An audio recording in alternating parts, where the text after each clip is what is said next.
16, tungong 15, 14 o 13 para makonvict si Sara.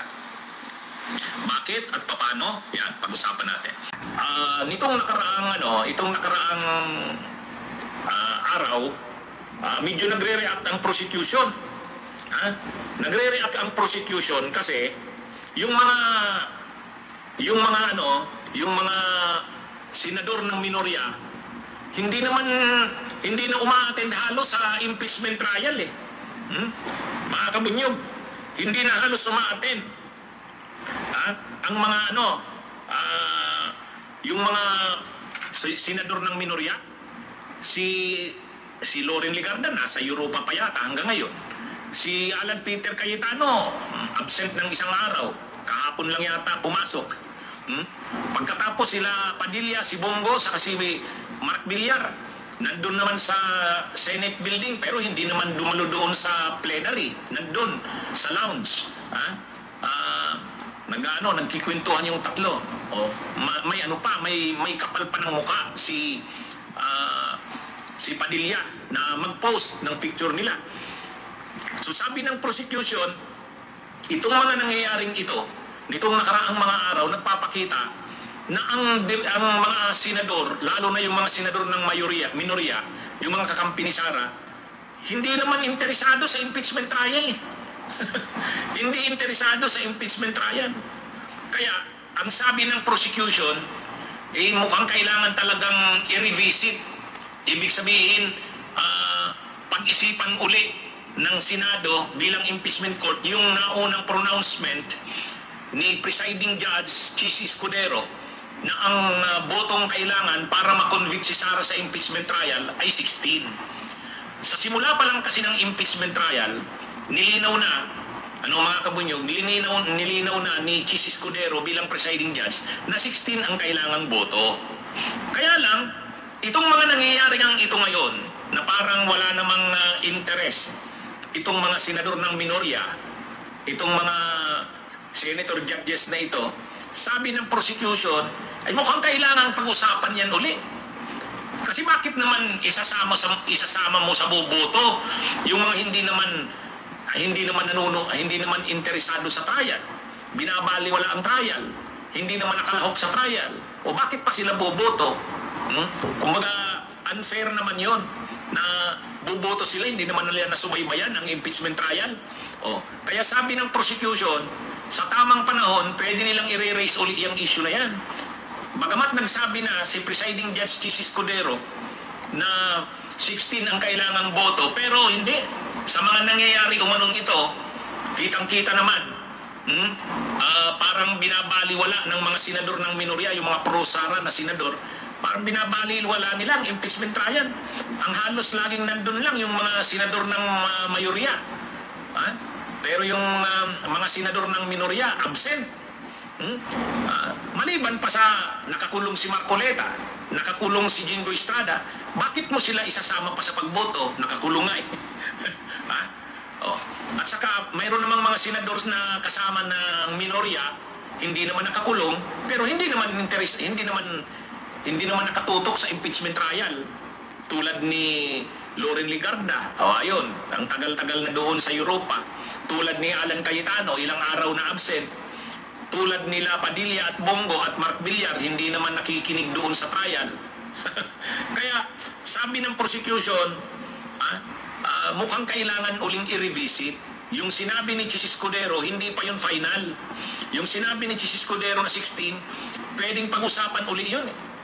Kasi hindi naman maganda at hindi naman tama, hindi naman makatarungan.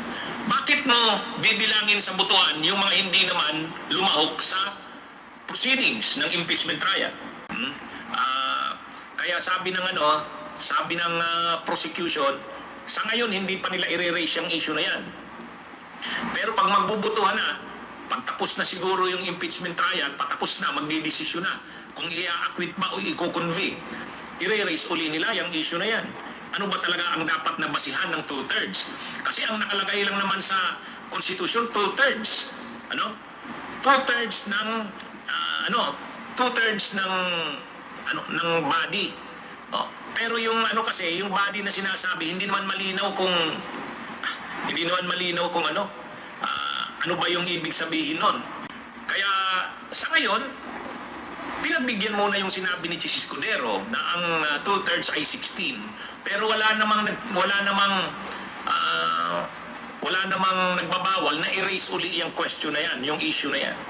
Lalo pa nga itong sinasabi ng prosecution na kitang-kita naman maraming mga senador, lalo na itong nasa minorya, na hindi naman nanonood, hindi naman nakikinig, parang hindi interesado. Tapos bibilangin mo sila sa pagboto, ay parang naman, napaka-unfair.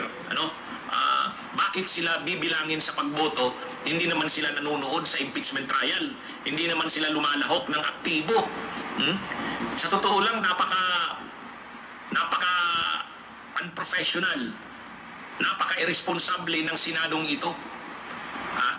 Napaka-irresponsable. May dalawa ng impeachment trial na nangyari sa kasaysayan ng Pilipinas. Ang una yung kay Erap. Yung kay Erap. Pero yun, lumahok yung mga senador doon, nanonood, nakikinig. Lahat ng senador, aktibo. Kasi alam nilang darating ang panahon, magboboto sila, magdi-decide sila. Ganon din yung impeachment trial ni Corona. Yung impeachment trial ni Corona, aktibo rin yung mga senador. Aktibo. Ito lang senadong ito na talagang napaka-irresponsable at garapal. Kaya tama yung sinasabi ng prosecution. Ay mukhang kailangan pag-usapan yan. Bakit naman papabutuhin yung hindi naman nakita talaga yung mga ebidensya? Yan mga kabunyog, mga kabayan. Anyway, pwede pang mabago. Yung sinabi ni Chis Escudero na 16, pwede pa yung mabago pagdating ng magbubutuhan na. Para ngayon, hayaan na lang muna yan kasi kung pag-uusapan yan, magugulo ang Senado. Pero sa tamang panahon, pag magbubutuhan na, pag tapos na yung presentation ng prosecution, tapos na rin yung defense, magde-decide na ang impeachment court, pwede uling erase yung issue na yan. At ilan ang kailangang boto para mag-decide ang Senado? May mga nagtanong na sa akin yan. Attorney, sino ba ang magde-decide? Sino ba ang magde-decide kung ilan talagang boto ang kailangan? Kung 16, 15, 14 o 13? Maraming nagtanong yan sa akin. Maraming nagtanong. Ang sagot ko sa kanila, at sino bang magde-decide? Senado o Supreme Court? Hindi, ang totoo, ang sagot ay Senado. Bakit hindi pwedeng Korte Suprema?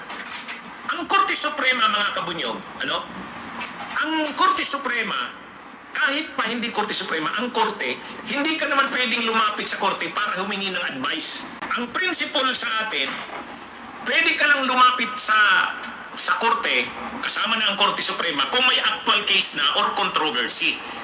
Pero yung magtatanong ka lang, ano ba talaga ang tamang boto? 14, 15, 16? Hindi pwede yun.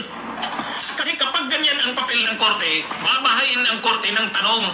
Kumbaga hindi ka naman nagtatanong sa Korte para humingi ng opinyon. Hindi pwedeng lumapit sa Korte Suprema para magtanong ka lang. Tama ba na? Ano po ba talagang tama?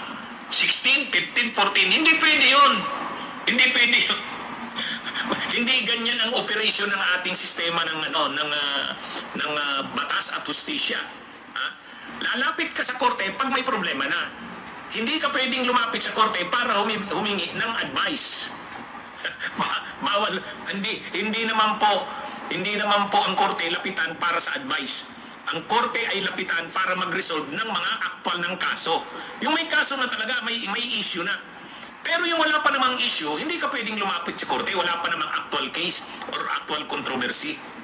Anyway, sino ngayon ang nakalagay sa konstitusyon? Konstitusyon tayo magbase. Sino ba ang may exclusive power or sole power na mag-decide tungkol sa impeachment? Kaninong power yan? Yung nakalagay sa konstitusyon sole. Pag sinabi nating sole, solo. Kapag pag-initiate ang pinag-uusapan ng impeachment, exclusive power to initiate impeachment sa House. Pero sole power to try, sole power to try, Senate yan. So kahit ang Korte Suprema, hindi pwede. Kasi sinabi na sa konstitusyon, sole power. So ibig sabihin, ang may solong power na mag-decide, sa mga issue ng impeachment ay ang Senate.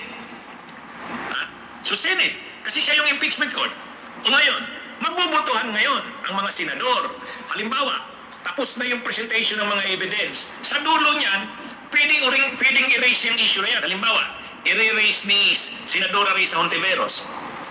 Magmo-motion siya na ang basihan ng two-thirds ay yung actual lang ng mga lumahok sa deliberation ng Senate. Yung mga nakakulong hindi kasama, yung nagtatago hindi kasama. Pagka ganyan, anong gagawin? Ibig sabihin niya, sasabihin ng presiding judge niyan, ni Chis Escudero, magbotohan tayo. So magbobotohan sila. So halimbawa, ang botohan ay sino ang mga pabor na ang basihan ng two-thirds na boto ay yun lamang mga lumahok sa impeachment trial. Yung mga nakakulong at hindi naman present ay hindi kasama sa two-thirds. Kapag nagbotohan sila at nanalo yung mayorya, yun ang masusunod. Kaya hindi pa yun final yung kay Chis. Pwede pa yan i-erase ulit yung issue na yan. Ngayon, ilan bang boto? Ilan bang boto ang kailangan para mag-decide? Kung 16 nga ba, 15, 14, 13. Ilang boto ang kailangan sa Senado? Ang ibig kong sabihin ganito, presiding judge si Chis, ipe-present na ngayon sa Senate, pagdi-decide na nila, ilan ba talagang boto ang kailangan? As many, ilan ba ang payag na, ilan ba ang boto na nagsasabi na dapat yung present lang? Hindi po 13 Christy Balantulos. Alam niyo kung ilan? Majority ng quorum. Anong ibig kong sabihin na majority ng quorum? Halimbawa, ang present lang sa Senado ay 15 o 16. Majority ng 16. Simple majority lang. Hindi kailangan 13. Ang majority ng present. Kaya halimbawa, ang present ay 18. Ilan ang 50% plus 1 ng 18? Di ba? Di 10. Kasi 9 ang kalahati. Di ba? Kaya kahit 9 or 10, pwede na. Kasi yung majority ng quorum, majority ng nandun. Kaya hindi totoong 13. Kahit 10 lang or 9, pwedeng mag-decide na ang botong kailangan ay 16, ay 15, 14 o 13. Kaya ganyan yan mga kabunyog. Kaya may ano pa yan. Kaya lang, anong mangyayari dyan? Anong mangyayari? So halimbawa ang desisyon ng Senate ay ang two-thirds votes ay 13 o 14. Halimbawa ganon. So, pag nagbotohan, nakakuha ng 14 votes na convict si Sara. So anong gagawin ng kampo ni Sara? Pupunta sila sa Korte Suprema. That's the time na pupunta na sila sa Korte Suprema kasi may actual case na or controversy. Okay? So, ibig sabihin, ang paglapit sa Korte Suprema after na ng butuhan. Ang paglapit sa Korte Suprema after na ng butuhan, hindi pwedeng bago. Hindi before. Kumbaga, lalapit sa Korte Suprema yung hindi kumbinsido. Di ba? Kaya wag tayong mawalan ng pag-asa. Sa tingin ko sa tamang panahon, magdi-decide ang Senate. At sa tingin ko, dumarami naman yung mga senador na nakukumbinsi na dapat ang boboto lang na two-thirds para i-convict si Sara, yun lang actually nag-participate sa impeachment trial.